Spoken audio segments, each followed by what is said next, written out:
Hi friends, ఎలా ఉన్నారు? బాగున్నారా? ఈరోజు ఎంతో టేస్టీ అయిన బెండకాయ కొబ్బరి ఫ్రై ఎలా తయారు చేసుకోవాలో చూద్దామండి. సింపుల్గా అయిపోతుంది, చాలా టేస్టీగా ఉంటుందండి. ఒకసారి ఈ విధంగా ట్రై చేసి చూడండి. ఛానల్ సబ్స్క్రైబ్ చేసుకున్న వాళ్ళు ఉంటే ఒకసారి ఛానల్ సబ్స్క్రైబ్ చేసుకోండి, లైక్ చేయండి, షేర్ చేయండి. ముందుగా ప్యాన్ తీసుకొని ఆయిల్ వేసుకోవాలండి. ఆయిల్ హీట్ అయిన తర్వాత ఆవాలు, జీలకర్ర,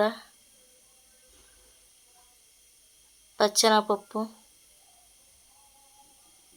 ఎల్లుల్లిపాయలు, కరివేపాకు, ఎండుమిరపకాయలు, పచ్చిమిర్చి, ఉల్లిపాయలు వేసి మొత్తం బాగా మిక్స్ అయ్యేలా కలుపుకోవాలండి.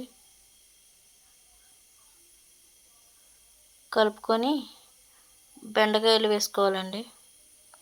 ఒక అరగంట ముందు కోసుకుని ఉంచుకొని వేసుకోవాలండి. జిగురు ఉంటే జిగురు ఆరుతుందండి. సాల్ట్ వేసుకోవాలండి. పసుపు వేసుకొని మొత్తం మిక్స్ అయ్యేలా కలుపుకోవాలండి. కలుపుకొని మరో 5 నిమిషాలు బాగా ఫ్రై చేసుకోవాలండి. బాగా ఫ్రై అయినాయండి. మరొకసారి కలుపుకొని కొబ్బరి పొడి వేసుకోవాలండి. కొబ్బరి పొడి వేసుకొని బాగా మిక్స్ చేసుకోవాలండి. మిక్స్ చేసుకొని మరో 2 నిమిషాలు ఫ్రై చేసుకోవాలండి. చేసుకున్న తర్వాత రుచికి తగినంత కారం వేసుకోవాలండి. వేసుకొని మొత్తం మిక్స్ అయ్యేలా కలుపుకోవాలండి. కలుపుకొని మరో 5 నిమిషాలు ఫ్రై చేసుకోవాలండి.